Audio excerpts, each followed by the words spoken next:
Hey everyone, welcome back to the amazing show called The Brave Entrepreneur. I am your host, Jena Rodriguez, and I love helping entrepreneurs with their brand, business, and brave strategies.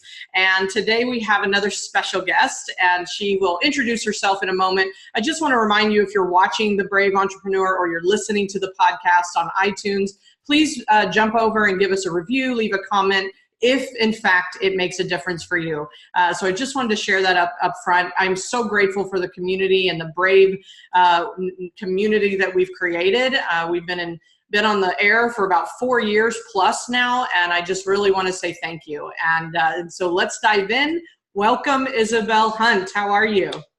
Thank you so much for having me. I'm doing really, really well. It's a great evening. It is a great evening. Yes, we're doing this a little later in the day, but all is well. And I'm just really glad to meet you. And so that everyone else has an idea of who you are. If you could introduce yourself, that'd be great. Yes, certainly. As you already mentioned, my name is Isabel Hunt. I'm a successful inspirational speaker. I'm the founder of the ICU movement. We can talk about more later because there's the story behind it. Sure. I'm also a sociologist and certified transformation coach, working mainly with highly, highly sensitive visionaries and world changers. And I coined that term empath warrior for those people. But I'm also an emotions clearing practitioner. So I do some healing work, and I'm a published author of the book, The Power of Faith-Driven Success, where we talk about how to really tune in and trust your intuition. Yeah. And I'm also an Amazon bestselling co-author. A mouthful, right? Yes. Awesome. Well, I love that. I love what you're up to. And so what's like the biggest thing that you help people overcome? Just curious. I would say trust. Not that you have to overcome trust, but all the obstacles that lead to trust is what is the biggest thing that comes back from people. Like, I finally feel like I can trust myself. I understand who I am, how I respond to the world, especially with those people that I work with that are very highly sensitive. They're most of the time, or always, emotionally overwhelmed, overstimulated, and often suffer from anxiety, depression, panic attacks. Those are very common signs. Yeah. And often they're just being labeled and put in a box like, oh, you have that and you're being treated for that, when in reality, they're actually just very highly sensitive and have very unique and interesting gifts that they're called to use. So it is always going back to trusting your intuition, which again is mainly like really understanding how can I trust myself and how can I trust a higher power, whatever people want to call it. Yeah, very good. I love that. Simplified, right? It's just down to the basics called trust. And yet that's like, if we don't have that, what do we have, right? I think it's interesting actually that I asked that, because that too is, now that I think of it, is a big part of being brave, right? Trusting self. Trusting, it's like, it's all going to work out, having faith, right? And being able to just really believe in yourself. And so let's talk about your brave story a little bit more, and just how did you get started in business, and just kind of give us some of the backstory. Well, the original start was, I think, when I was 12 years old. Nice. So the backstory is actually this, that I'm originally from Germany. I moved to the US about 9.5 years ago. And I grew up in East Germany. So you're very defined in your space. In East Germany, you're behind the wall. And that means freedom is a different kind of understanding. I mean, I was still very young, so I didn't feel the impact as much, but all the stories that you heard every day, like we didn't have bananas. Like if you went and got bananas, you got them from the store green, like really green, and you put them on the shelf and waited for a couple of weeks until they got ripe. So that was our understanding of freedom and living our life. But once the wall came down, my dad finally was able to get his degree at a university, and he studied social work. And that was the defining moment for me. I started reading his books, everything that he studied. And at the age of around 12, I had this really interesting dream, that prophetic dream in the middle of the night, where I was seeing myself as an adult on a big stage. I knew it was me, but I couldn't understand what this person was saying because it was in a different language. And there were a couple thousand people in front of her, and I'm like, what is she doing? And why am I up there? And why are there people? Because I was actually an introvert growing up. I was very shy and very withdrawn. Yeah, if you would have gotten me on a stage, that would have been a miracle. Me too. But once I turned 18, it's like it flipped. It's almost like God saying, you're ready. Now you have to do the work. Now I'm showing you that there's an extrovert side in you as well, and now use it. So there was a lot of ups and downs. But with that, it was always stuck in my head. Like, something is going to happen. Like, something unique is coming from this. And the first time we had an American stay with us for an exchange thing for a few days, when I heard him speak, I knew what I was speaking on that stage. And then at that moment, I knew, it was the US. But it was just a total different thought for me. It was like, for those who are not from outside the US, especially a couple years ago, it might have changed a little bit. But a couple years ago, let's say 10 years ago, Americans were seen as heroes. It was like, oh, Americans, I want to speak English. I want to practice my English. So back then it was really like this status kind of thing. And so I was like, I don't know if that's going to happen. But once I was 18, I came to the US. I came to DC for an exchange year. And when I came here, when you do something and you just feel this profound yes, like, this is where I belong. This is where I'm supposed to be and what I'm supposed to do. Maybe not supposed to do at that point. I was just a nanny, so that wasn't meant to be for the long term. Right. But I just felt like this is where I really was at home. And within just a year, I almost perfected my English, which I'm not a language person, so that was very unusual for me. I pretty much almost failed in school. It was horrible. But after 1 year, I was like, I can do this. So I went back to Germany. I got my degree in sociology and psychology and loved it. But it also put me into a lot of ups and downs. And I experienced a lot of depression because I wasn't where I knew I was supposed to be, and I didn't know how to get there. Right. And so my journey until entrepreneurship was more laid out with struggles and ups and downs and not knowing what's next. And like we said, sometimes it's that trust, that just saying yes and not knowing how, because I didn't have any money. So after I graduated, I was able to come back to the US again as a nanny, and I worked in New York and then in San Francisco, and then I came to Indianapolis. And it was quite the journey because people were lying to me. They were betraying me. There was discrimination going on, like things that I wasn't familiar with, because when you grow up in Europe, there's a lot of different people. You don't really care that much. Like, oh yeah, there's a Russian next to us.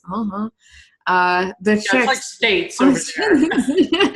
Yeah, we live 30 minutes from Czech Republic and 4 hours from Austria. So it's not like you don't see them around. So it was something that I have never dealt with, and what really shocking for me. Like, I don't think I want to be here. Maybe I do want to go back. It's just weird. And there was a turning point for me when a friend said to me, Isabel, you're not doing anything wrong, because I really started to doubt myself. Like, maybe I'm just really dumb. Like, maybe I'm not getting it.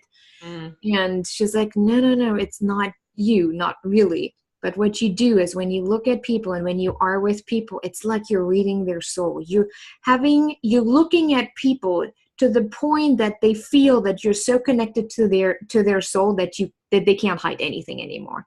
It's like you see them naked and they start to feel uncomfortable. So of course they want to get rid of you. I was like, well, that's great, but I want to have friends. I don't have friends. I don't like I want to repel people.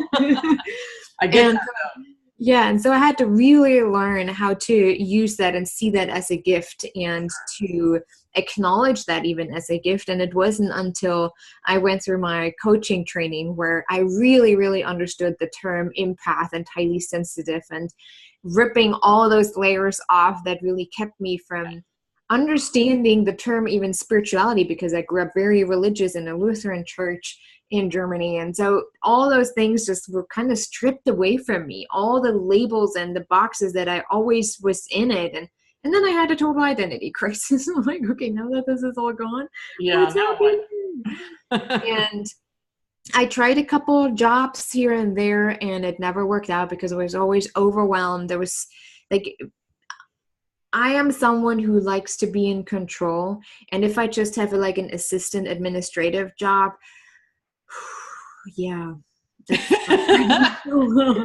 and then after 1 year, my husband is like, yep, no, I don't think that you just come home. You're always crappy. You need to do something else. And so he went with me to the coaching training. He's like, if that's not what you're going to do, then I don't know what you're supposed to do, because obviously I'm not paying $60,000 for your master's in counseling. And I didn't want to do it at that point anymore anyways. And from there, just really evolved. I started to work with the most incredible coaches and really discovered what it means to internally connect on that level that you feel so not just connected with yourself, but so connected with everything and everyone around you that you feel at some point you just become one. It's an incredible experience. So yeah, that's when the entrepreneur story started. But again, I almost got deported. I had to deal with some really interesting people. Let's call them interesting. right. So there were a lot of times where I just had to say yes and where my dad had to remind me, what is your intuition telling you? What are you supposed to do? Like, are you supposed to work for this family or not? I'm like, no, it doesn't feel right, but I don't have any money. I don't have a place to stay. And there were times where I had to rely on strangers who paid for my hotel room and food. And wow. It was a very humbling experience, especially when you think about it. I could just go back to Germany and find a job and do what everyone else does. But my heart was like, nope. Like, oh, come on, just give it a little easier to me at that point. That's right. I was 28 and I hadn't had an income really at that time at all, ever. And I was like, okay, I'm doing something wrong here. But yeah, the more I said yes, the more the picture came together. And the more I let go of control, the faster it came together. Excellent. Yeah, I was going to say, what about that control part? I love this, and I love transformational work, and I'm been in personal development and all of that for. I'm not going to give my age away, but anyway, years, but very young. And ironically, I'm a business strategist. I love entrepreneurship. I love business, right? I think it's exciting and innovative. And what you said, I was controlled too. Every time I got a job, I'd like rise to the top and go, now what? Like now where do I go? Or they would not like it, because they're like, you're not the one in charge, even though I acted like it.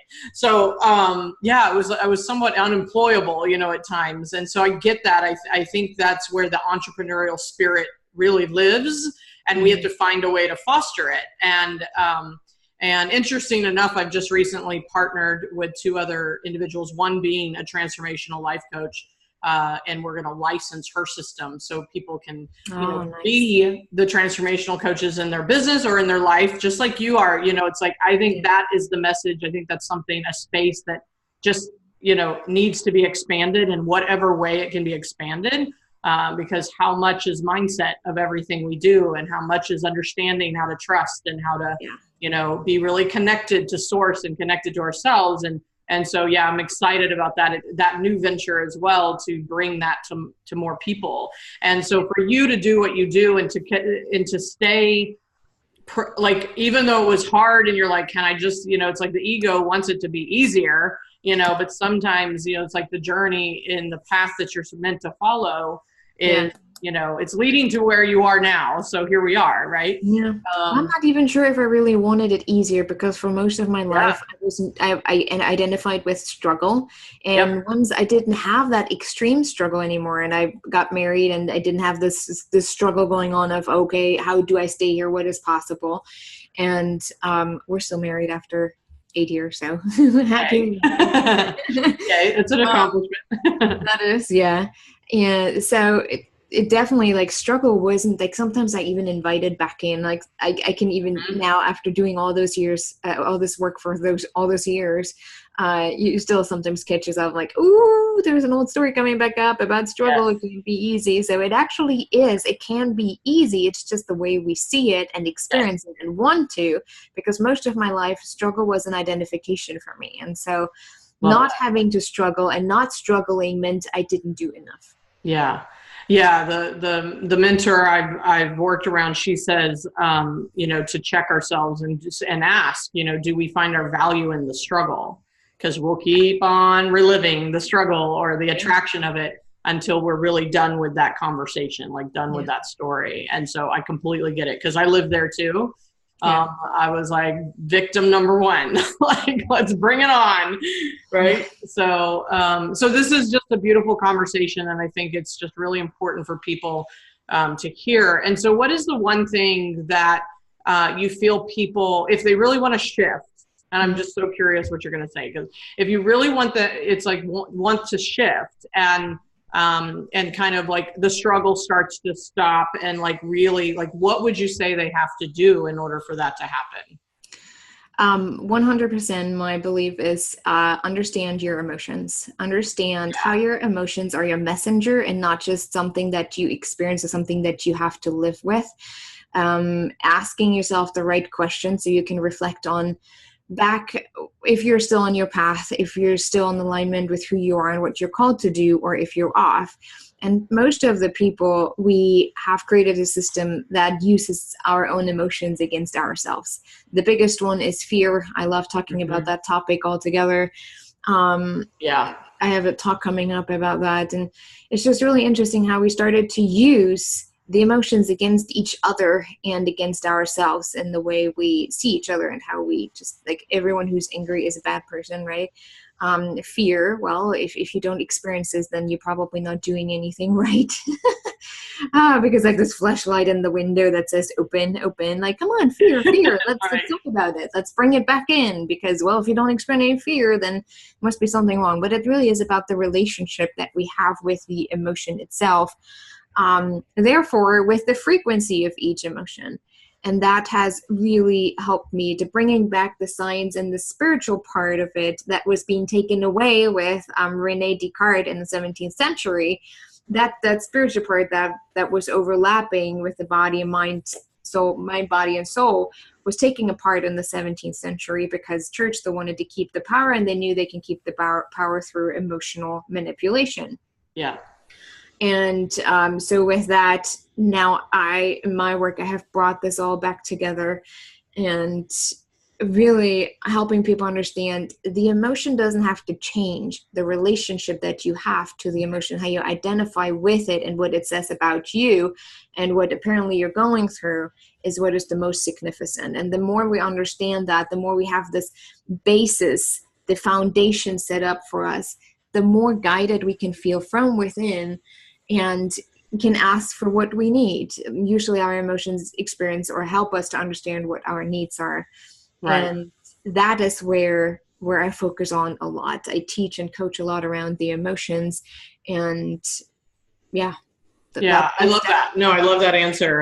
And what is it, what part of that conversation, or where do you get into like taking responsibility for how you see your emotions and your stories and things like that? What do you do in that space? Because I know a lot of people struggle with, they see the circumstances, or I had an abusive, household when I was growing up, and it's like, I could have blamed that. And yet it's not that it didn't happen, but it is how I see it that shifts me and shifts my reality and shifts my future. So I'm just curious, like, how do you speak to that? Yeah. Well, for one, it is about being in the space, in this powerful space of choice. I think when we have emotions run our life, no matter what we have experienced in the past, and that is legit. I mean, what we have experienced creates trauma in so many different ways and creates trapped emotions. I talk about that as well, how trapped emotions cost you a lot of profit, especially in your business. Right.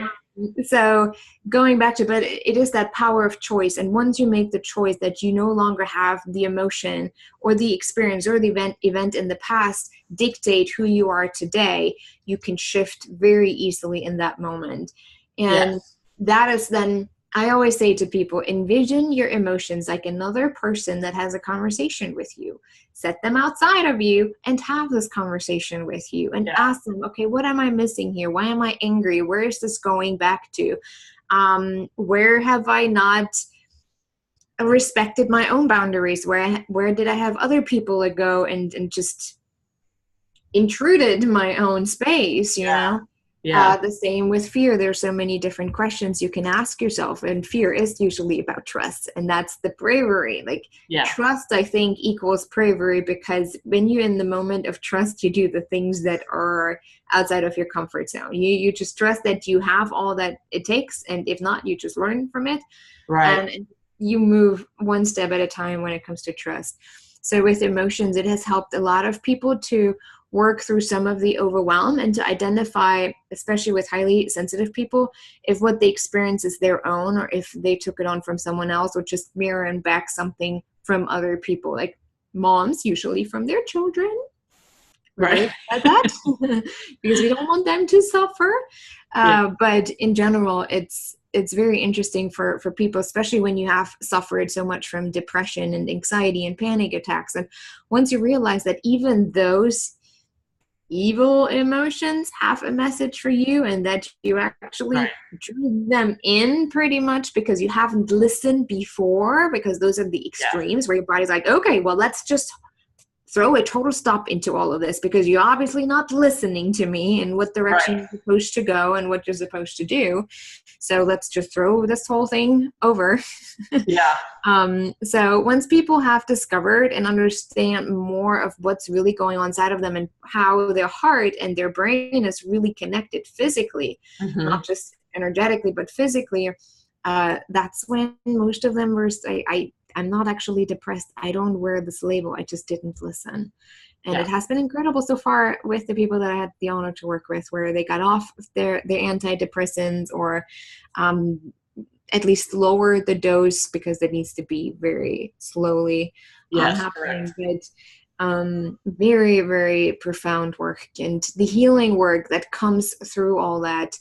I have a TED Talk. I haven't actually presented it yet, but I have it written out and ready. So if someone has to get me on it, it's actually pretty powerful, where I talk about epigenetics and transgenerational transmitted trauma, which again, when you grow up in an abusive household, that does show up at points in your life where you're not aware of it consciously, but subconsciously there's this blockage. And with the way where we're at today, with each child, we hand them a bigger backpack with more inherited burdens and events, like everything from millions of years ago, they pretty much carry around with them. And with each child, with each new generation, we add more to that backpack. And if we really want to see significant change in our world, really like fundamental change in how we relate to each other, we have to start emptying those backpacks and take them off. Reevaluating what is really going on inside of us. What can we let go? What is even inherited from some of the experiences that we have? It could be around your money, relationship. It could be anxiety. I had clients who suffered from anxiety. Well, we found out that was actually from their grandparents, and their parents suffer from anxiety. So there's this whole track record. And once we released it, they were like, I don't have it anymore. It's like, it's gone. Like, yeah, that's exactly. If you wouldn't have worked on that, your children would have had the same experience. Yeah, got it. Yeah, like I just really love the like what you said about choice, like the power of choice, and I think that's what it all comes down to at some level, is choosing to, even just the opportunity, like to work with you and to have a different perspective of their life versus like kind of just continuing the pattern. And so this is just really exciting, and it makes me more curious about certainly what you do, and hopefully that's what it's inspiring in others. So what's the best way for people to connect with you and find out more? Since I already work with overwhelmed people, I keep it very simple. So awesome. you Marketing 101. That's right. You literally just have to look up my name. You put them together. It's isabelhunt.com, ISABELHUNDT.com. And on my website, there is, if anyone is really interested in learning more about that, there's the free guide, The Emotions Guide to Success, which gives you an insight in how I work when it comes to emotions and how I explain them, and what are some examples of questions that you can ask yourself, and really digging deeper into what's going on inside of you. But there's also how you can work with me, how you can join my group, World Visionaries United, on Facebook. It's a crazy group of really amazing people. they all are visionary. So when some of the things that you read, I'm like, woo, that's just like right there. That's out there, but hey, idea. Yeah, especially that they are really struggling with being that empath and having that introvert that needs nurtured, and then also having that fire in their heart that puts the extrovert on fire. So it's kind of hard to find the balance. So that's what I pretty much do with most of the people, really understanding how can you bring both together, because most people, and I myself too, especially if you're into those personality tests, those who learn exactly how to balance the intro with the extrovert, you start to become an ambivert. That means you're very balanced. And every test you pretty much do, you end up in the middle of everything. That's exactly where I'm at. Like, there's no I don't fit. No. I especially even the one, I'm very left and right brain, like logic, but creative. I mean, this is my artwork behind me here, like art and numbers. It's beautiful. Like, those are my things. So I'm like, that's funny because that's mine too. Yeah. Oh, see, there we go. Awesome. Yes. Brought my own creativity in. And I think that's interesting. And I think, again, it becomes another choice that we get to have is how do we choose to show up in the world and, follow our hearts, follow our trust, follow our, intuition and all of that. So I love this conversation. Thank you so much. Great to meet you. And now I get to share you with our Brave community. And I just really love the dots that we started connecting between Brave, the fear and the trust conversation. Like they really are intertwined, and trust is huge when it comes to being brave. So thank you for being brave and trusting. And I appreciate that. And so everybody, please check out her website and learn more. And then the only other thing I wanted to ask, and I always like to finish off with this question, is if this truly was your very last interview, like no more, right? Last chance, which is kind of scary, right? It's like, really? What is the message? What do you want to leave with people in the world? It's probably my why. And for me, it is a desire to bring the individual, communities, nations back together on equal ground through emotional healing. I always say the key to the world is the key within is the key to the world.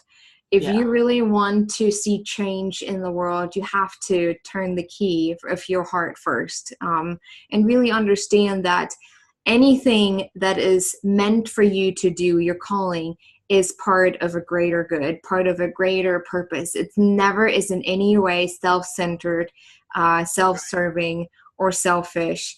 It always serves a greater good, even though you're taking care of yourself. That's part of it as well. Yeah. But the key within is the key to the world. I think sometimes I just want to yell and scream at people, like, just get out of the street, go home and do the work, and then you can come back. Yeah.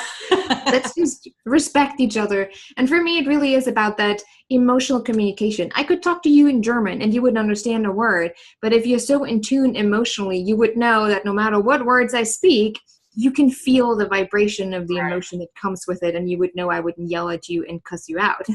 Right. In German. I could try. Let's see. But no. But that's what I'm really passionate about. The intercultural communication through emotions. I love it. Well, welcome to the world. And thank you for being here. I so appreciate it. Thank you so much. And for anyone listening, if this has, shifted a thought in your mind or just added some type of value to you today, please leave us a comment. Share with us your thoughts. We'd love to hear. And thank you. Thanks for being here. Thank you for having me. You're welcome. You're welcome. So as a reminder, to Brave Daily, and until next time, let's go get our Brave on. Talk to you soon.